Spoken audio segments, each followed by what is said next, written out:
Welcome to the Call Sam podcast. I'm your host. My name is Sam. If you're new here, you're absolutely welcome. Don't forget to hit that subscribe button. New episodes every Thursday. I know we're falling off a little bit here, but bear with me. Life happens, okay? Now, we understand that managing finances can often seem daunting, and many of us hesitate to ask questions for fear of appearing uninformed. That's why I brought in the world's smartest man today to help me break down financial literacy, Cuthbert Tembo. How are we doing, Cuthbert? How are you? I'm good. How's you and how's the audience? We're okay. It's getting hot. I don't know about your side, if you're feeling the heat. Well, Lusaka is, I think, in a different zone. During the nights, it's a bit cool. So I want to say how October will be like, but it's winter, it's summer, so we're getting ready. Well, it's getting hotter here. It's getting to unimaginable levels of hot. So we're just trying to keep cool. I know probably people who are going to be watching and be like, well, then why do you all that have that all that hair? Honey, fashion knows no weather. Let you know. We try to look True. cute, cute.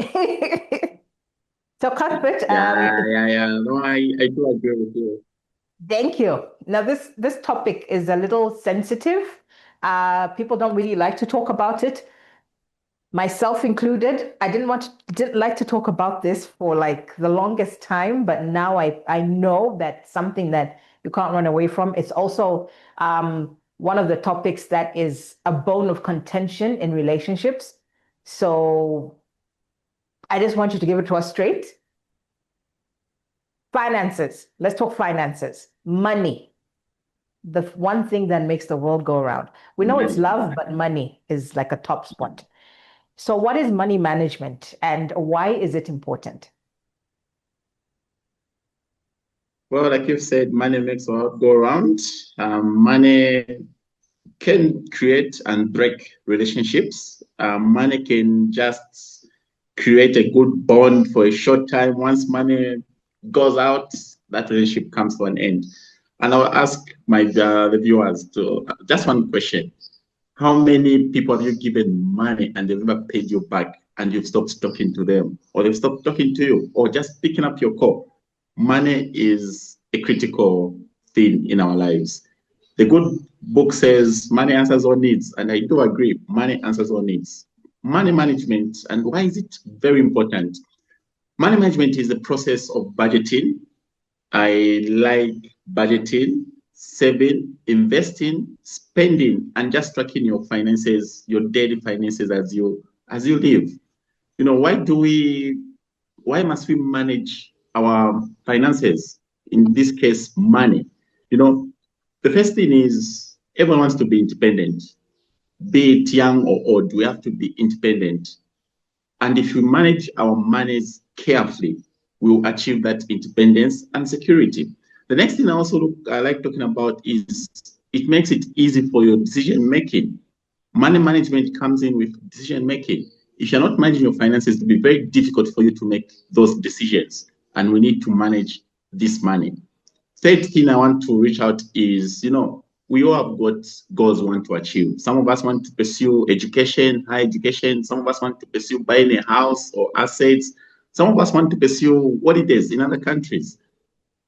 But how do we manage these things if we cannot manage our finances, especially money management in this case? We can't reach those goals if we don't do this. And we need to do this to reach those goals. And the last, which is a very critical thing I've seen in my country, is debt. Debt and stress. Some people are killing themselves because of debt. Mm. Some people are going into this, and you're like, what's happening? Yes, you're getting paid, but you still owe 1,000 people money. We have to employ money management, in this case, budgeting, saving, investing, spending, and just tracking your finances. We'll avoid debt, and we're going to avoid the financial stress that comes with this. For me, that's how I can define money management. Okay, so what's the biggest misconception people have about personal finance or managing their money? Well, the biggest conception, I think, misconception about personal finances, I'll take it to your level and my level. It's too what I'm getting is too small. I can't plan over 8,000 what I'm getting as my salary. So that perception will even go to people are getting 20,000 as salary. They'll still tell you I'm not getting enough, so I can't do money management. I think for me that's the biggest misconception that we have around finances, personal finances, is how much you are earning. So if I'm earning, Remember, I was I'm looking at what I'm getting and what I'm spending it on. And like you said, at the end of the day, oh, it's not enough. So then what am I supposed to do when I do get my salary? How do I budget? Okay. Going back to the biggest misconception of I'm getting too little, it takes me back to the Bible, which says, to him who's entrusted with a small thing, who will be entrusted with a big thing. If we can manage what you're getting now, it will be possible for you to manage the big thing when you start getting it. So it starts with the small habits of you doing the right thing with the small things that we are earning. Going back to the question that you've asked, how do you start? How do you budget these things now? It's understanding that there's nothing like big or small. It's writing down what you want to do. The first thing that you need to do with your finances when it comes to budgeting is know your income. I'm getting 1,000 kwacha. Next thing you need to do is you have to start tracking your expenses. What are the major expenses? What do you need to spend money on? Rentals and food. You can't take away that from budgeting. Next thing is you need to save something, no matter how small. The small thing that you're saving now will create something that you can use in the future. Next thing that you need to do is let's avoid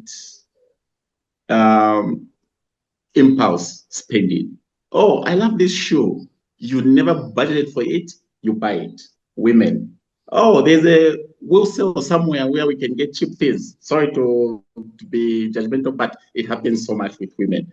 With guys, maybe if you're watching football, you want to bet, but the most important thing is let's stick to what we want to achieve. Stick to the budget, and if something comes up, remember, it will be there tomorrow. Don't waste your money on it if it's not a need today. So you talked about saving. And if I'm being honest, saving is not exactly this like my strongest suit. Like you said, the impulse buy.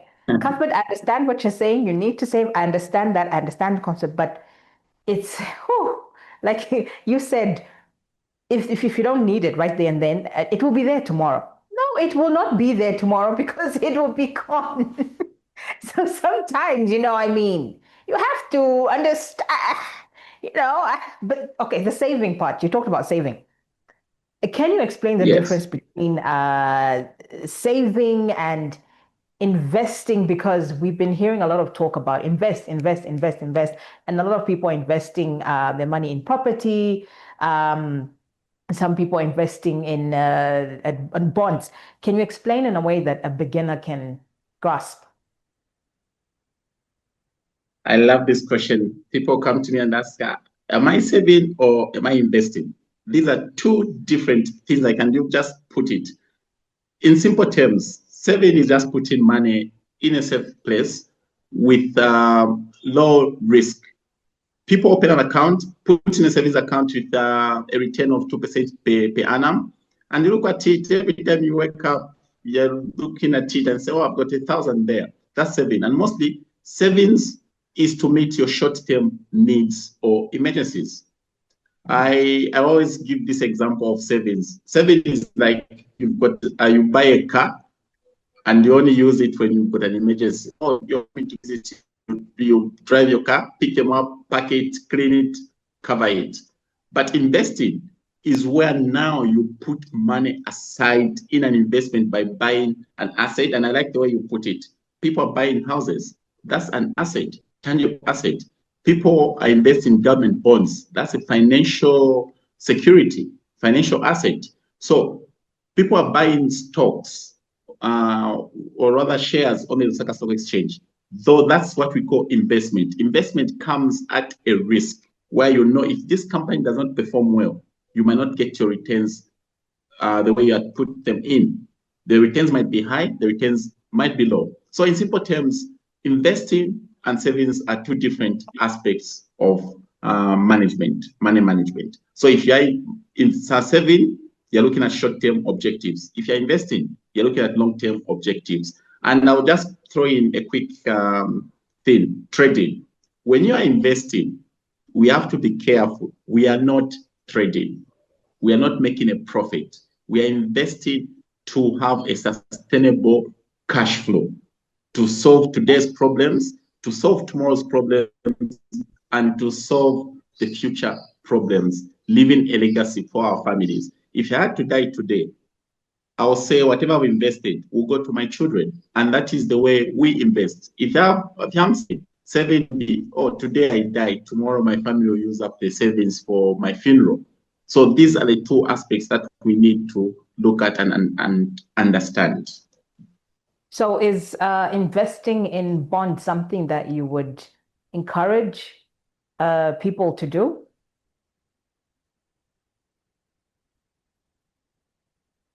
That's a nice question. I encourage people to do a lot of investments, but one thing I always say is diversify your portfolio. Have money in real estate, have money in financial assets, have money in different classes of assets, because when one class fails, you can rely on the other class. That's one thing that we should be doing.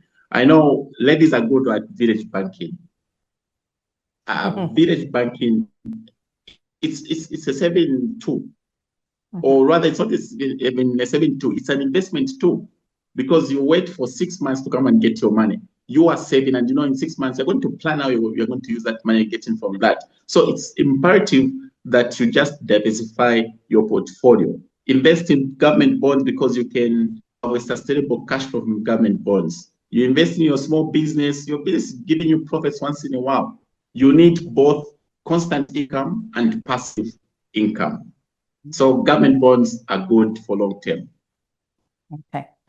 I like the passive income is something that I hear a lot of. So you've broken that down. Thanks for that. So let's talk budgeting. You mentioned budgeting earlier on. I struggle with budgeting. I do. Like I'm not going to lie. Yes. No. I struggle with budgeting. Now, please tell me why it's so important and what's a simple, effective method for creating one and sticking to it. You're not the only one who struggles with budgeting. Even the nation struggles with budgeting. You've heard our minister sometimes going back to parliament to say we have to review our budget. We're asking for a supplementary budget. Budgeting can just be overwhelming. So for me, the simple thing that I do with my budgeting is first, can you list your income? Know how much you're getting. That's the critical thing. Don't put income that you're not certain of getting.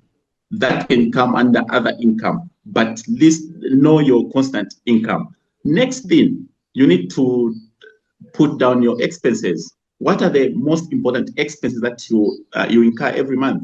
You've got rentals, you've got food, you've got fuel, you've got electricity, you've got water. List them and know how you spend during the month.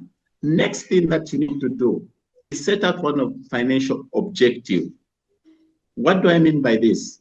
What do you want to achieve in a month? You've got a 1,000 coming as a salary. You're paying rent for 200. You can just tell yourself, from this amount of money, I'll be putting aside a 10 kwacha for emergencies. We've got funerals that just come from nowhere, sicknesses that just come from nowhere. That's an emergency fund. You only use that money when there's an emergency.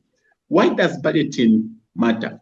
It gives your money a purpose in your life, not the other way around. It gives your money a purpose in life. Without money, you're gone and you'll be unnoticed. Simple method, 50% can be on rentals, food, bills, fuel, electricity, and other things. Talk time as well. You should budget for your talk time in a month.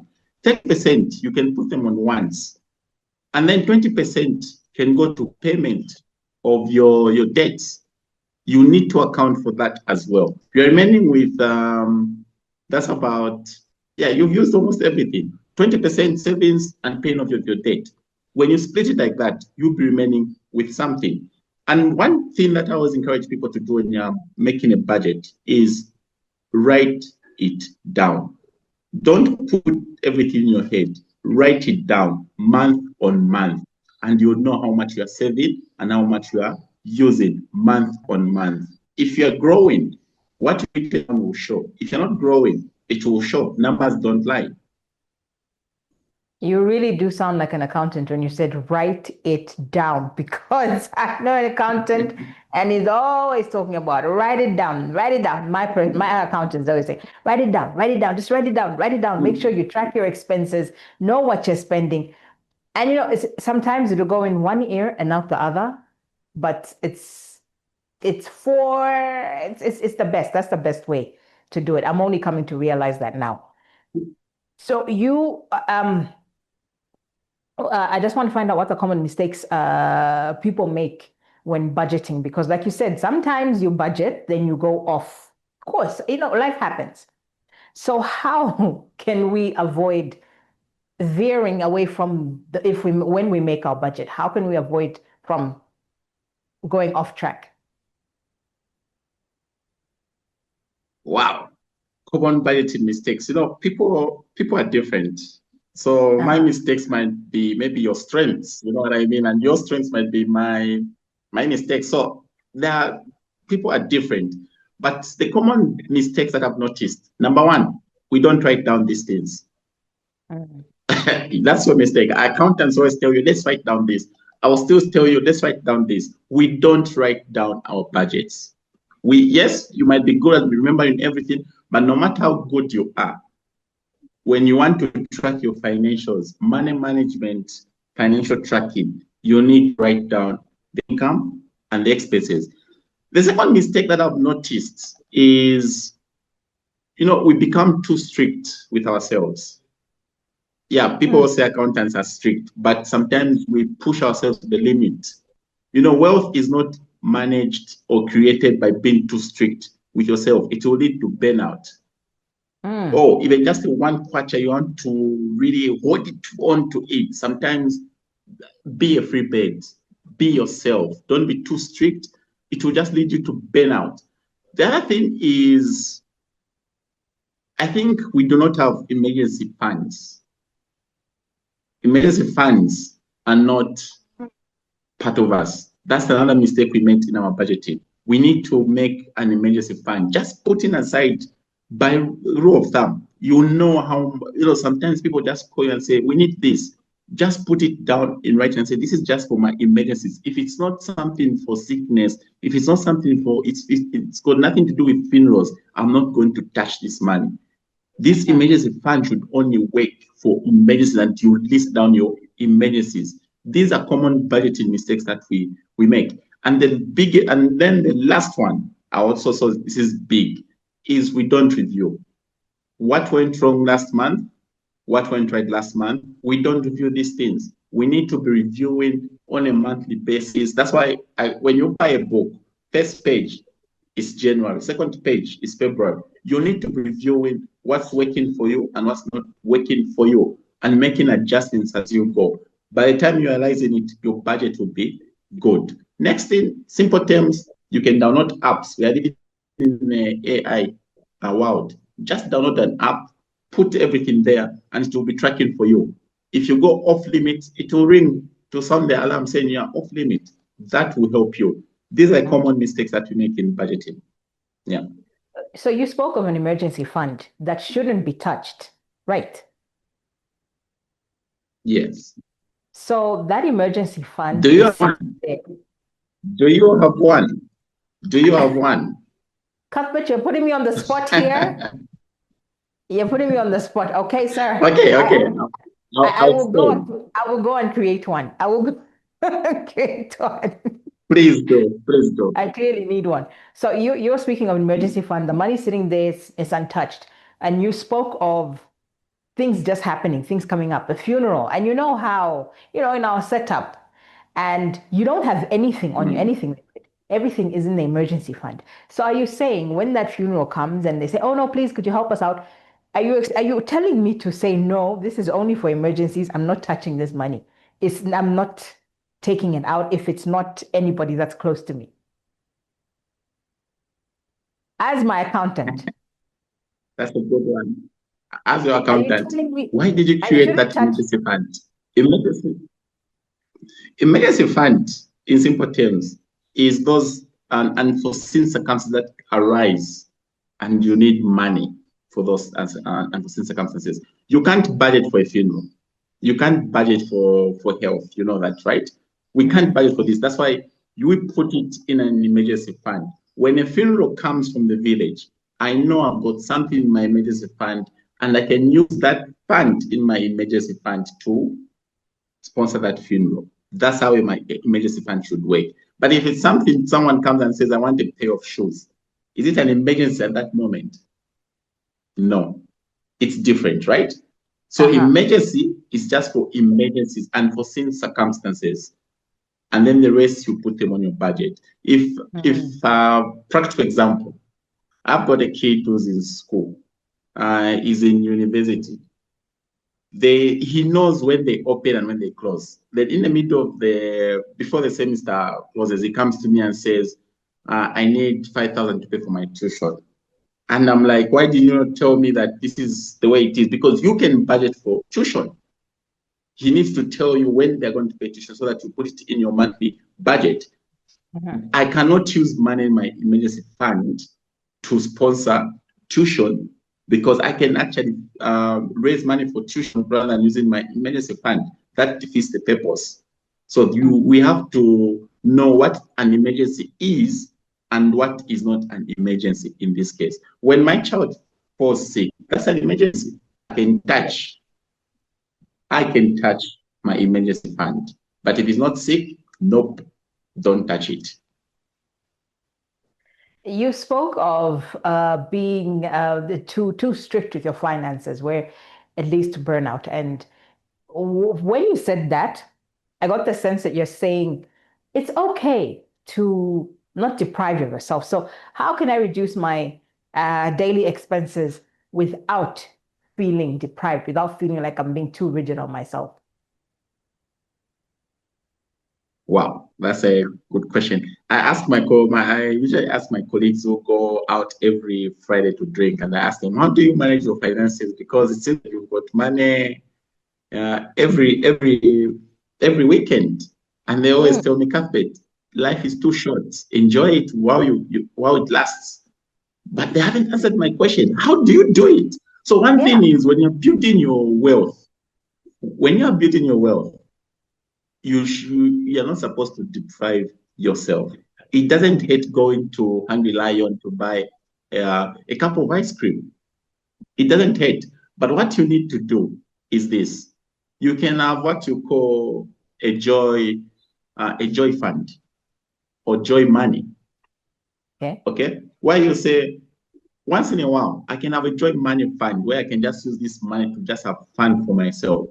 And this is what some of my colleagues are doing. They know that every weekend for them, if they have to party, they put a strict amount just for party. If it runs out on that particular Friday, they won't touch the other fund. And I always encourage people, let us be like our kids who've got piggy banks.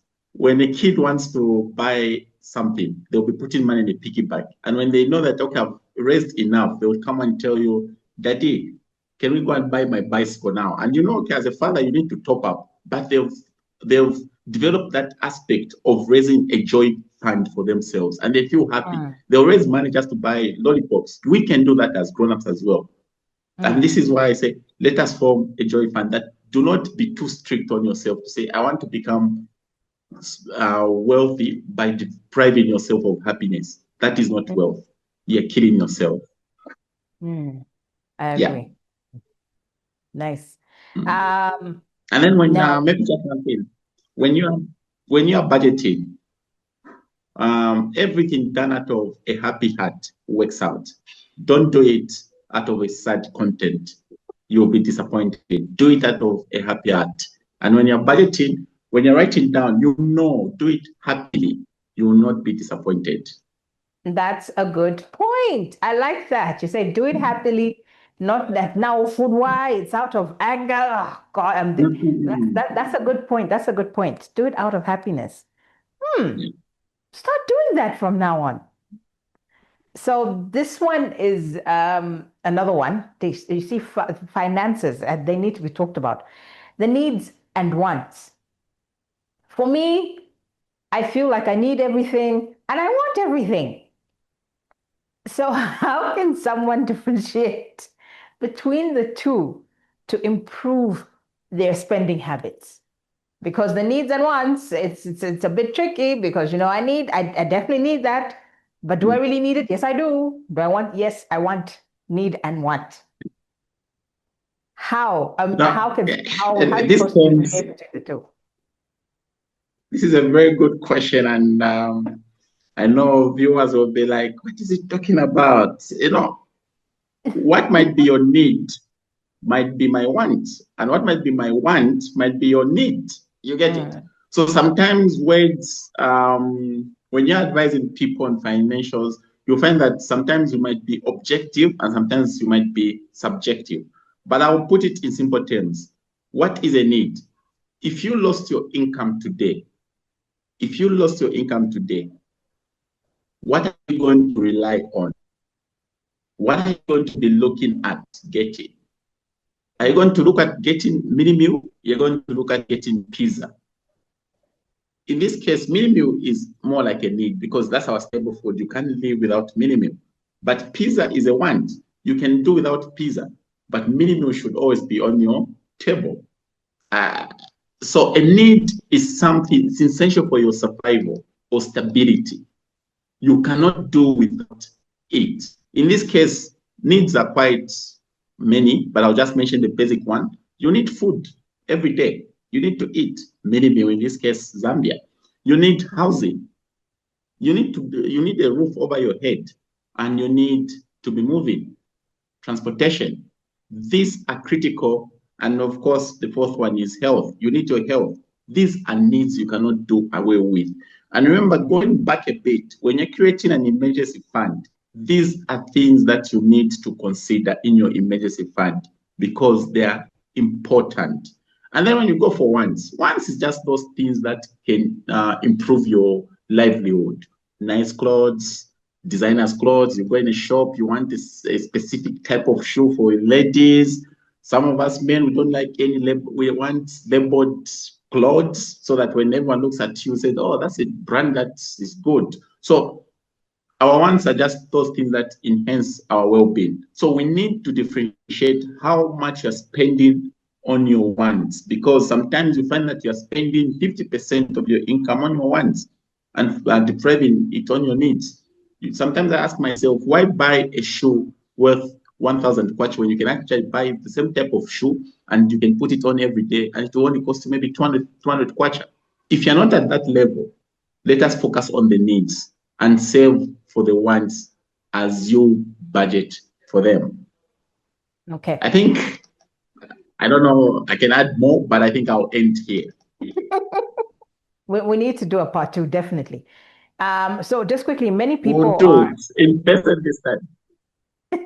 No, many people are intimidated by investing. That big bad word is like investing. We see it and we're like, oh no, it's scary. I don't know what that's about. I need more information on that. So, what's a simple way to get started, even with a small amount of money?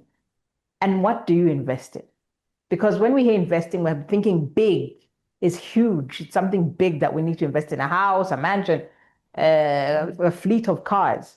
So what what's a simple way to get started with a small amount? A small amount. I always say there's no small amount and there's no big amount. What might be small to you might be really big to me, and what might be big to me might be small to you. So for me, when you are investing, one thing I'll tell you, is you start small. No, Rome was not built in a day. You always have to start small. Just when you start work, 90% of us always start at the entry point, right? And then you start growing in the system and your money, your salary goes up. Same with investing. You start small. Number two, in fact, let me start with this. Number one, you have to be disciplined. Discipline is key to you in investing. If you're not disciplined, it will be difficult for you to invest. Then number two, start small. Wherever you are, start where you are. Don't look at where your peers are. Look at where you are yourself and start building from where you are. Start small. Second, third, you have to be consistent. If you tell yourself, I want to build my wealth, you have to be consistent in yourself. And that's why the aspect of also discipline comes in. If you're not consistent, you won't make it, but be consistent. And then, no, time is critical in our investing and savings. You must spend a lot of time in investing. You cannot deposit money today and expect it to grow in 3 months. It doesn't work like that. You have to spend time in your investing or in your investment journey. Number five, I think you need to close your eyes from the news. Why do I say so? There are a lot of platforms that will tell you, no, your friends are enjoying life. Why can't you just take that invested money and do this? You know, when you're investing, you're not looking at the actual returns that 100% back on your investment. No. What do I mean by this? If I come to you and say, let's go to Mfumbwe, there's gold there. Put in 100 kwacha and they're going to make 1,000 kwacha. That's a very, very risky investment. And they're looking at trading and not really investment. But if I come and tell you and say, oh, there are shares on the market, why not invest in Zambia Sugar? Buy shares in Zambia Sugar Group. And when you put your money, you'll be seeing how the stocks will be what? Will be moving. In the long term, you'll find that your initial investment has grown to maybe more than by 100% increment. So these are critical when you are investing. How do you start? Start where you are. It doesn't matter how much how much your wealth, but start where you are. Do not procrastinate that I'll start tomorrow and I start making billions. It doesn't work like that. What are the investment options that we have currently in Zambia? I'll quickly run through it. Simple investment program that you have. You can do, like I said, local bonds, government bonds. It's a good area to start. The only minimum balance that you need is a 1,000 kwacha, just 1,000 kwacha. You can save 1,000, put it in a government bond. That works for you. Number two, you can buy shares on Luce. I think Luce as well is just 1,000 kwacha. 1,000 kwacha. You can start buying shares there. Number three, there are a number of mutual funds around in Zambia where you can put your money just for a minimum, I think, 500 kwacha. And, you know, a mutual fund is where when you put your money, a 500 kwacha, that mutual fund will start investing in a lot of industries. And you'll just be sitting there waiting for your passive income to come. So when you are going into an investment, of which I'm encouraging everyone listening, you can start with a 10 kwacha. My last example I'll give is, imagine 10 years ago, you were just starting work, like me, of course, 10 years ago. Imagine with my first salary, if I was saving 100 kwacha every month, or rather investing 100 kwacha every month, how much would I be worth today? Every month, in a month, that's about 1 2. A lot. A lot. For those who are going into marriage and they are having children, imagine every month, depending on your income that you have, if you are sparing a 1,000 kwacha every month, buying a government bond for 15 years for your child, because today your child is born, 15 years, they'll be going to university. If you're saving a 1,000 kwacha, are you going to struggle in 15 years? No. So investing is a process that you start where you are. You have to be disciplined, you have to be consistent, and you have always to spend time in the investment profile. You won't go wrong. Thank you for that. Thank you for that. So just quickly, Cuthbert, quickly. I'm going to ask you two quick questions. You have to answer quickly. No thinking about it, just quickly. What's the worst financial advice you've ever received? My my worst financial advice I ever received was get a loan and enjoy it. What's your personal philosophy on money? Money should not control me. I should control money. And Cuthbert, money should thank not define me. and money should not. Good No, philosophy it to live shouldn't by. define me. Yeah, Thank you so much for making the time to talk to me. I've learned a lot. I still have a lot to learn, so I'll definitely bring you back for part two because financial literacy is something that we need to keep talking about, keep learning about as well, because a lot of people are not as informed as they should be. So I feel like this is something that needs to be put out there. So part two will be coming back. So Cuthbert, thank you so much for talking to me and for giving me a lot to think you're about. welcome, and you're welcome, and always a pleasure to appear here. It's not always that people would call you and talk about these things, and I'm always happy to talk about something which is working in my life. Yeah. Yeah, Thank you so much. Thanks for tuning you're in, welcome. guys. I'll see you next week, Thursday. Don't forget to hit that subscribe button and the notification button so you never miss an episode. See you next week, Thursday.